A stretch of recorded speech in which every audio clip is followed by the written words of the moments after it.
Y'all, this is Nick back with the 78 Chevy van. This is going to be the first video of a series of videos I do on this van, basically pulling the transmission, troubleshooting it, repairing it, installing it.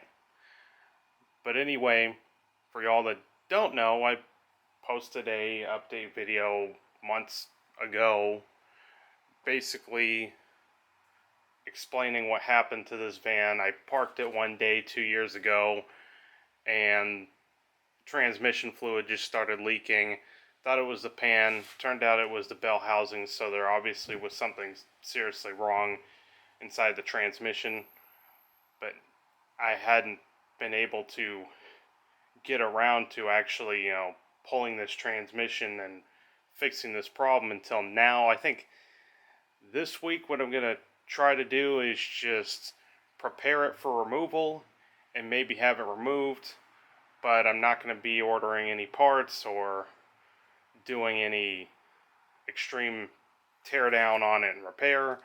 That will probably be for next week. But anyway, I mean, here's the first walk around in a while. I'll show you all the inside. I had been using it as a storage unit for a while, still am. I moved some bikes out of here, and now I just got some wheels that I'm eventually going to get rid of.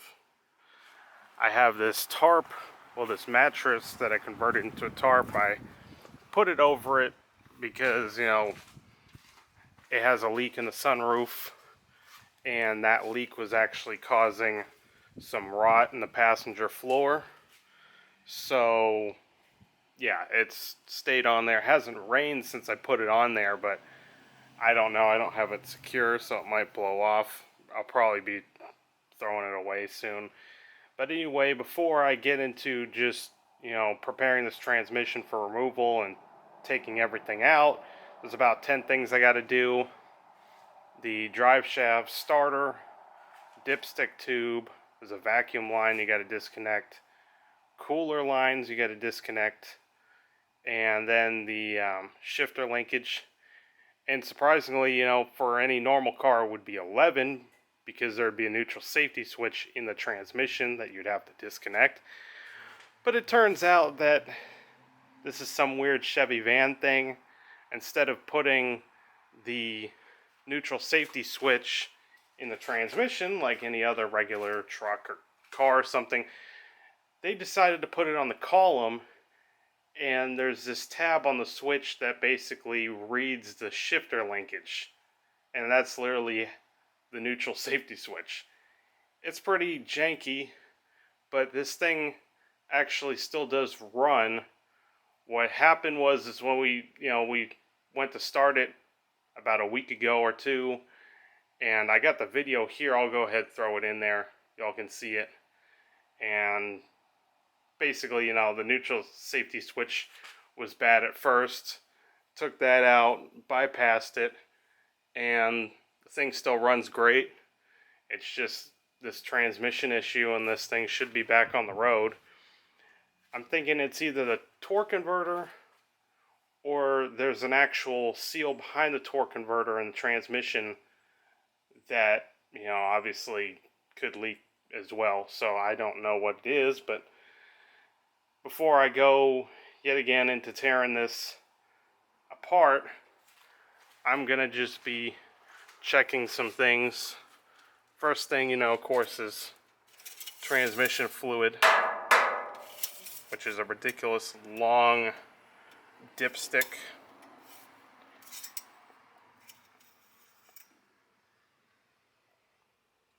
And y'all can see right there, I mean, it's pretty empty. There's not much in it.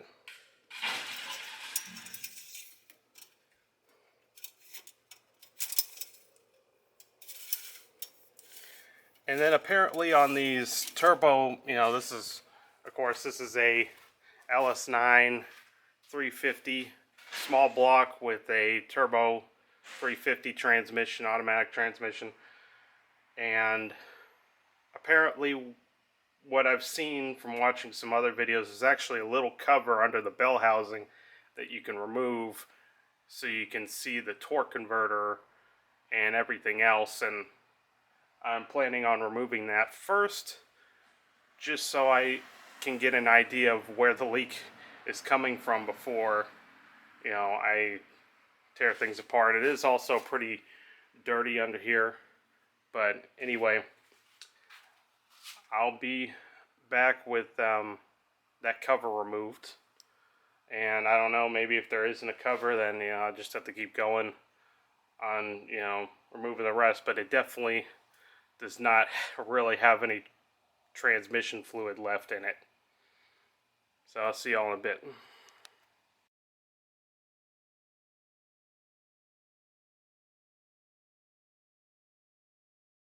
Of course, the first thing I gotta do here is remove that pan and shit, because that was our setup for collecting transmission fluid, and I don't even know if there's any in it.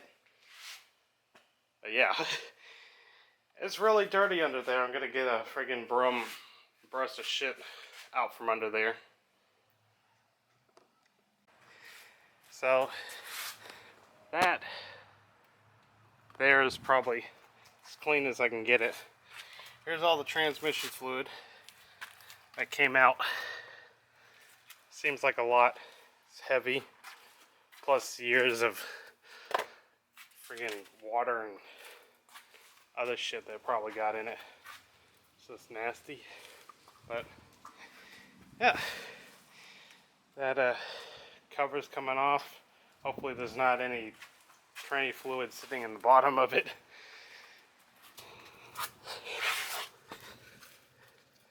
I can't, you know, of course, get the tripod down here.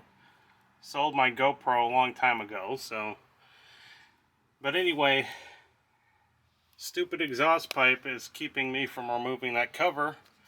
And the best view I could get, the torque converter looks to be pretty dry, but the back of it is really wet. So I'm thinking probably it's that seal in the back of the torque converter that's gone bad. But yeah, I mean, that's my best investigation I could do. Now it's just a matter of getting everything disconnected. Also forgot that there is a speedometer cable you got to disconnect. So on the passenger side, you have the starter, the cooler lines, the vacuum line. Then over on the driver's side, you have the shifter linkage and the speedometer cable. And on some Turbo 350s, you'd also, on the driver's side, have the neutral safety switch you got to disconnect. But in this case, there's no neutral safety switch in this one, so it's a little bit easier. And then, of course, in the back is a drive shaft. And then you got the bell housing bolts at the top. And then you got the cross member. And also, another thing that sucks is that this stupid, you know, I don't know if this is California emissions bullshit, but this pipe across here is going to be a problem because you got to be able to unbolt the torque converter from the flywheel. And I have to remove that cover, and I can't right now because it's stuck. And I don't know what we're going to do, you know, because these exhaust bolts look like they're not going to come off real well. So I'll see, maybe I can work it out. There's maybe a little technique to it, but I'll see y'all in a bit. But I think what I'll do is just start, you know, going after the easy stuff and then work on that pan there, getting that out. So cover. So yeah, I'll go ahead and start removing the drive shaft. So I know that well, and of course you gotta have a pan because, you know, if you pull it out, it might leak transmission fluid, it might not. But I mean, most of the transmission fluid is out of this thing, so I think that drive shaft is going to be dry when I pull it out. So there we go. Drive shaft is removed. Lighting isn't all that good. Leaked a little bit, Not much.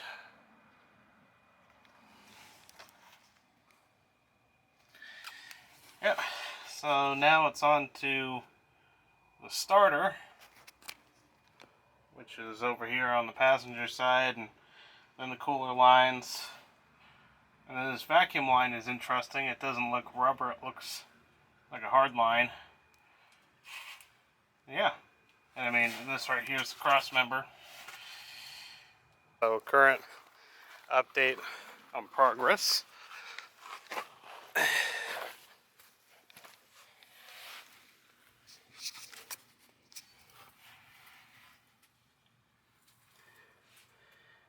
I removed the starter, and that happened to cause the cover here to be more free, so I was able to remove the cover as well.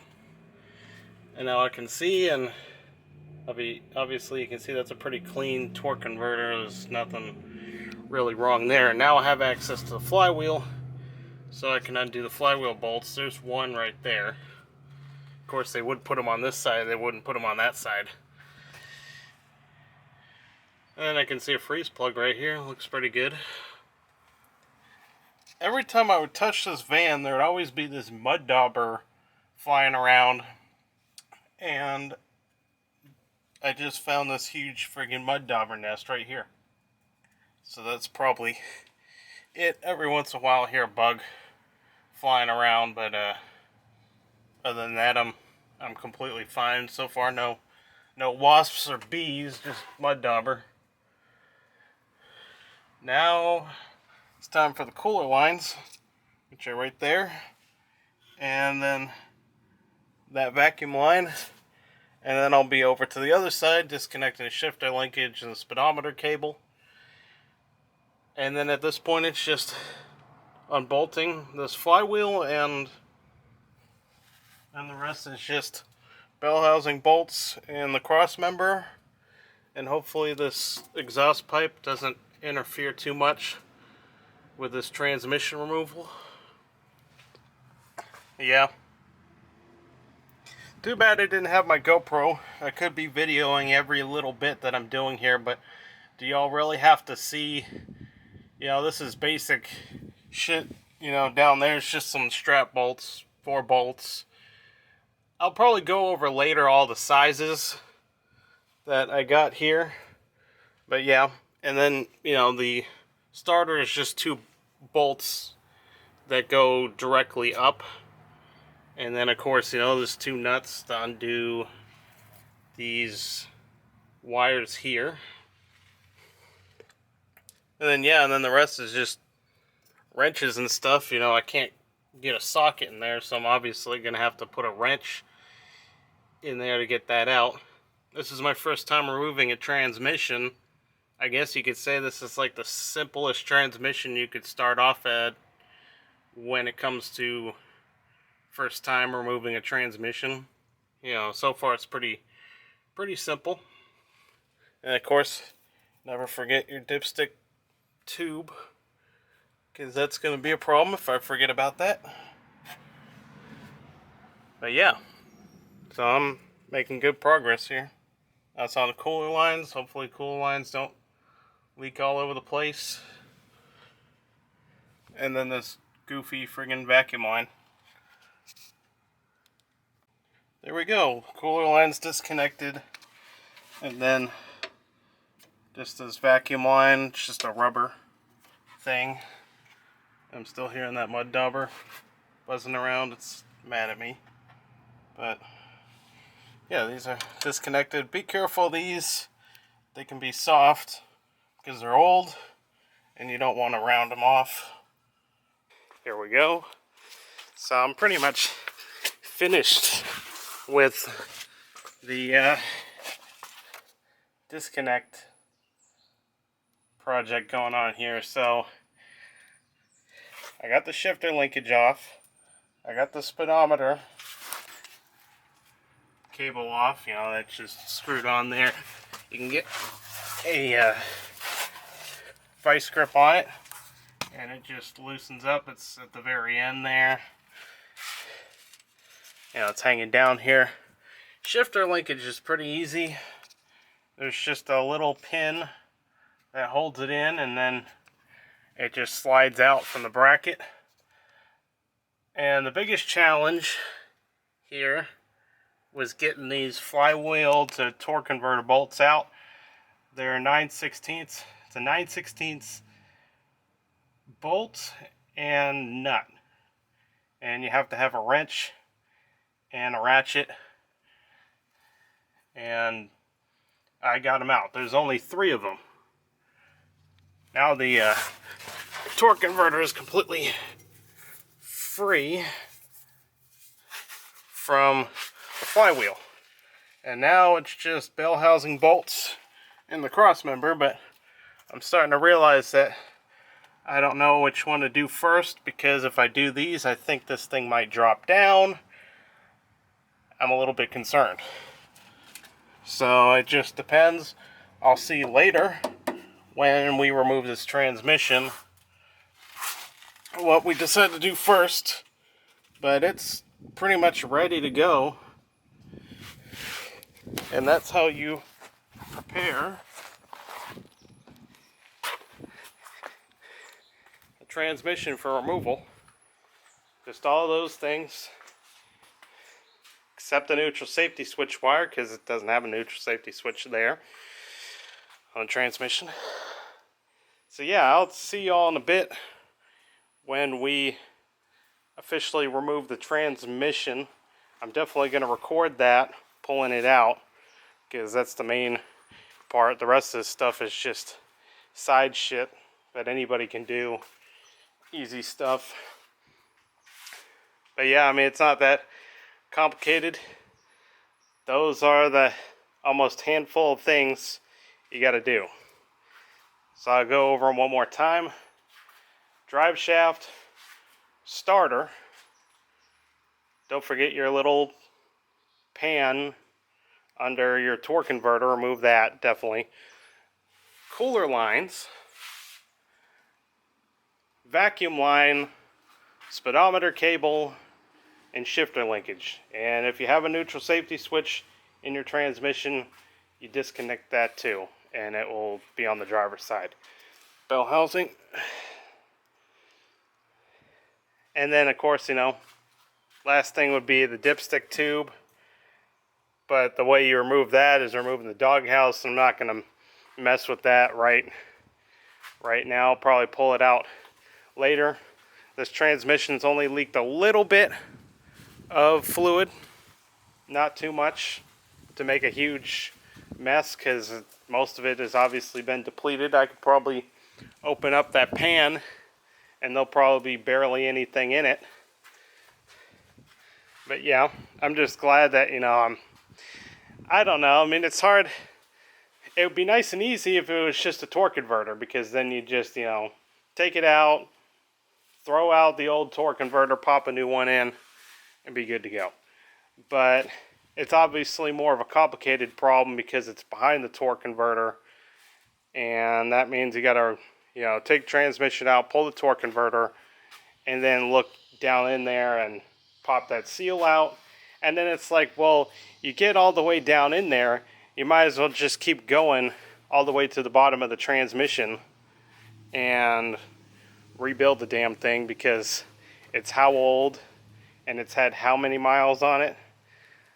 So there's still a little bit, you know, I'm just settling right now with just fixing the leak, putting it back in. But I might change my mind and decide, well, it's better to just zero out the transmission, completely rebuild the thing, and put it back in, and have a van with a good transmission. You know, the motor might not all be that perfect. I used to think that it had low compression, but that was actually because the gauge on the dash went bad. So it's actually got good compressions, but it probably eventually will need a rebuild, because this thing is definitely over 100,000 miles, going from California to Mississippi, back to California, and then from California to Texas, you know, South Texas, which makes it even worse, going all the way down literally almost to the Mexico border, and then driving this thing all the way up here to DFW. There's a lot of miles on this thing. And the odometer is definitely rolled over. And then on top of it, you know, it wasn't bought brand new. You know, it was bought in 94. It had already had like 10 or 20 years on it. And who knows where the previous owners went with this thing. But definitely the story is when my dad got this in 94, he bought it for $1,000, and then he ended up having to put another $1,000 in. He basically totaled the thing because the motor, you know, he got it, you know, he had a feeling it wasn't running right in a test drive, but, you know, he just took it because he needed something to move with, and he just, you know, apparently turned out, I don't remember exactly, but it had to do with the motor, and I think it had to get new heads or something like that. I don't remember. I don't think it was a complete like rebuild, but it definitely wasn't running right, and probably the timing was off and stuff. But yeah, and then, you know, ever since he put that second $1,000 into it, it had been a good van. And then, you know, the AC eventually went out, and then it was doing fine, and I got it back on the road, and then now the transmission is the way it is. But it's a simple transmission. It's coming out. It's going to get repaired, going back in. This thing's going back on the road, because there's still a decision going on whether I should just sell this thing, get rid of it, or keep it and bring it to my property. I don't know what to do. Maybe y'all can help out, but I was going to sell it as is because I had one guy who actually offered to buy it back in 2019, but yeah, I got in contact with him, and since then, I mean, I guess he lost interest in it. He couldn't even remember meeting me and putting the offer down on this thing.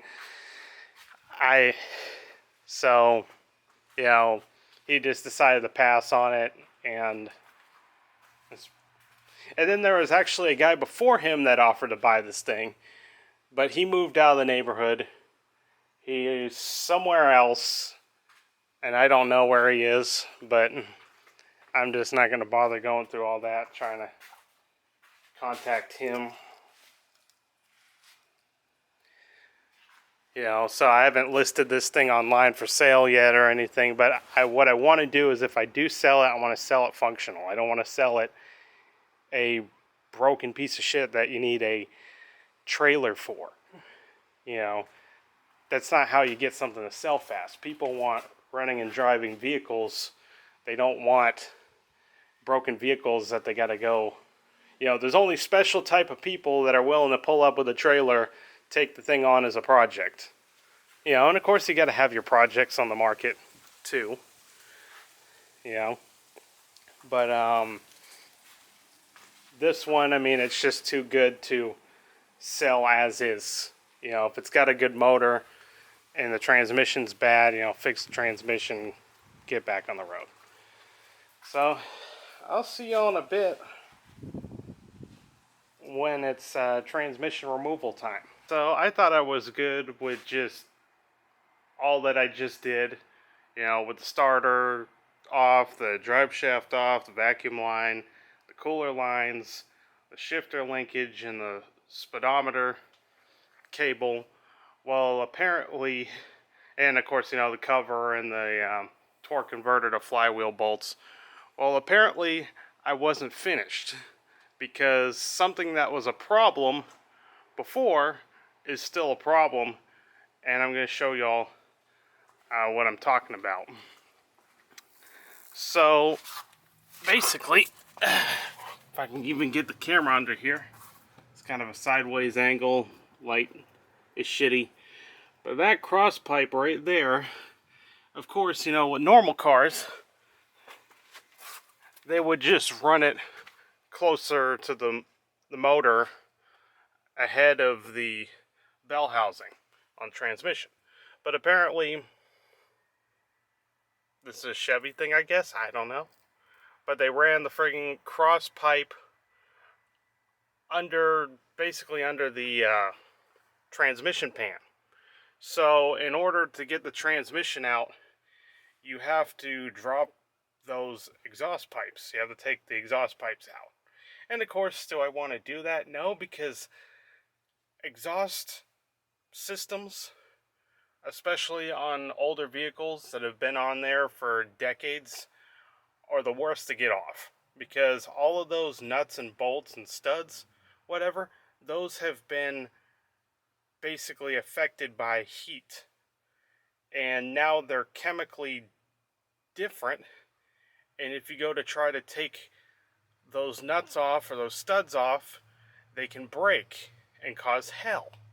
So I'm not really happy about having to remove the exhaust pipes, but it's pretty much the last thing here other than the dipstick tube. I saved the dipstick tube for last because apparently it's bolted to the bell housing. There's a bell housing bolt you have to take out to take the dipstick tube off.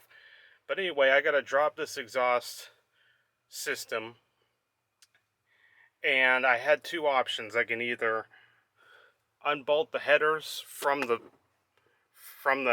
heads, or I could just unbolt the pipes from the headers. And I'm gonna go ahead and just go with unbolting the pipes from the headers, because the friggin' header studs are even worse if those happen to break, because I have really shitty access because this is a cab over system, and if a stud snaps, I'm going to be living with an exhaust leak, and I don't want that. If I'm going to mess with headers, the motor has to be out of the vehicle. So I'll mess with exhaust pipes. So basically, right here, on both sides, there's one right there, and then it's the same thing on the other side. There's studs, and they got nuts. And the last time they were taken off was in '94, because like I explained earlier, this van had some head work done back in '94 when my dad got it. And the guy was, luckily he was able to drop the exhaust pipes, no problem. And yeah, so that was the last time these nuts were known to come off, and hopefully they can come off again without snapping or causing any problems. Because the thing also, the advantage with just taking the pipes off is if the studs on the ends of the headers snap, I have better access, it's easier to replace those instead of the studs on the headers. So yeah, that's what I'm going to be doing today. I'm going to try, I sprayed these down with WD-40. They sat for a week with WD-40 on them. I sprayed them again last night, and I'm going to go ahead and try to see if these nuts will come loose without any studs snapping, and I can just drop these pipes, and then I could be on to removing this transmission. But yeah, stupid fucked up design. An exhaust pipe is going to keep me from dropping a transmission. It's ridiculous. But it is what it is.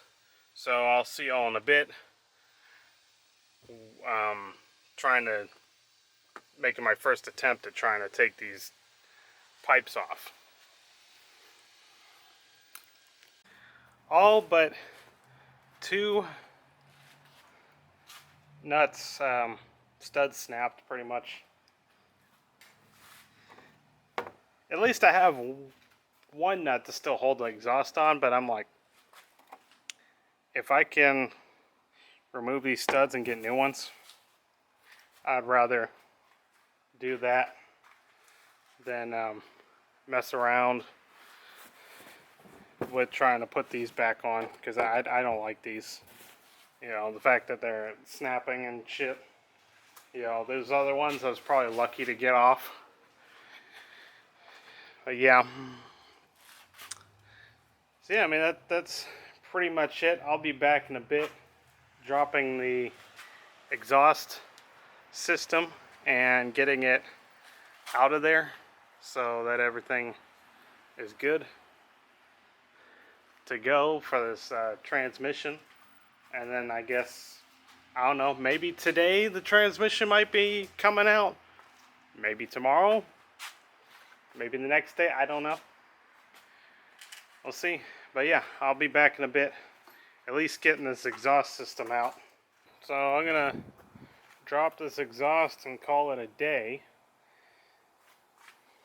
So far, yet again, out of 6, you know, what are the chances 2 would end up being a friggin' lost cause? But it is what it is. Go ahead and show y'all real quick.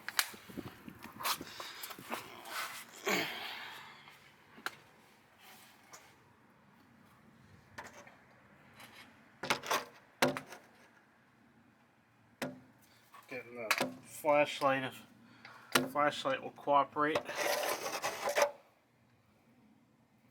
But yeah,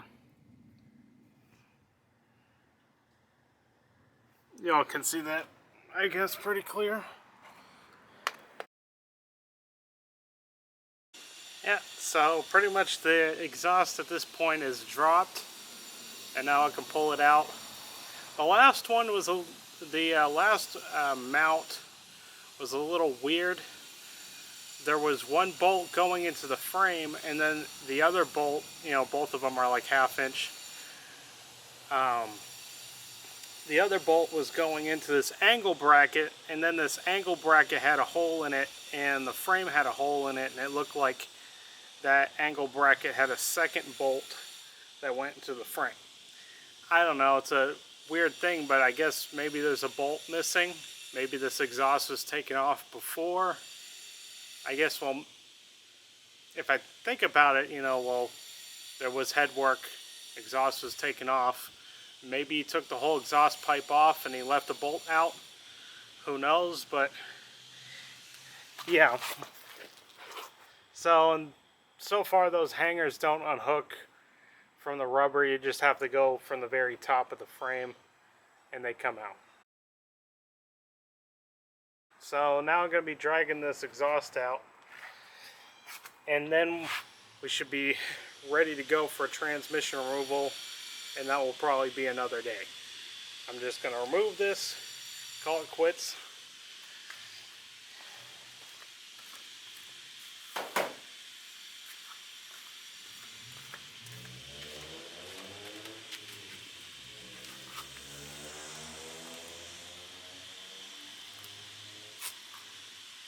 So the problem I'm having here is that this pipe on the other side won't fucking come out.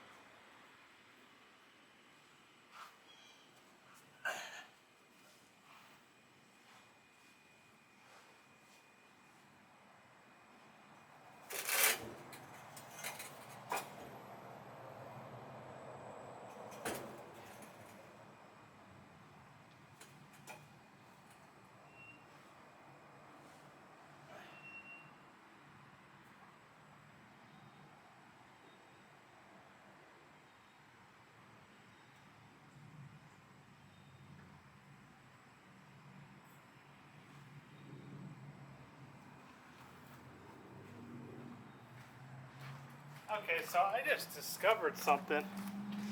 I'm going to show you all on it in a moment. But I think the guy who last worked on this van did us a favor. So, of course, all these old 70s, 60s, 50s, maybe 50s, I don't know. They put these stupid valves on one pipe, you know, on one header. You know, so they would have 2 headers, and they would throw this valve on one header. And those valves were notorious for getting stuck closed. So then not all of your exhaust is getting out of your motor and it's killing your motor. So we're sitting here wondering, well, what if that thing is stuck open? You know, can't wait to get the exhaust pipe off so we can see what the condition of that valve is. Well, there's no flap in that valve. The flap has been removed.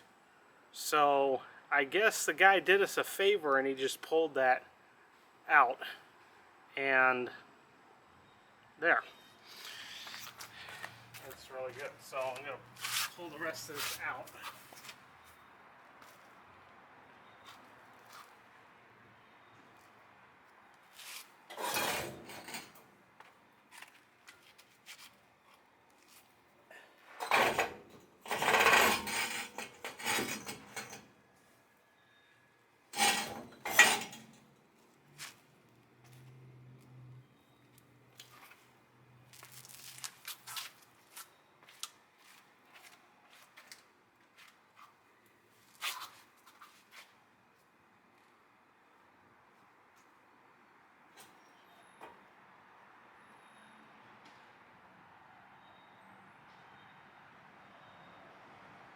Are you all kidding me?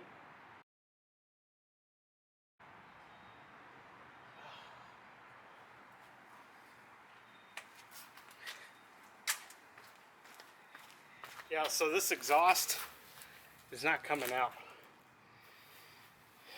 You can drop it at the front, but then if you come over here,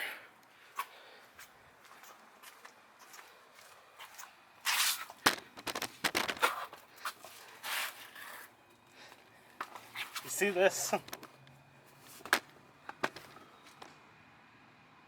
The pipe here is at an angle, and it's basically forced between the gas tank and the rear shock. So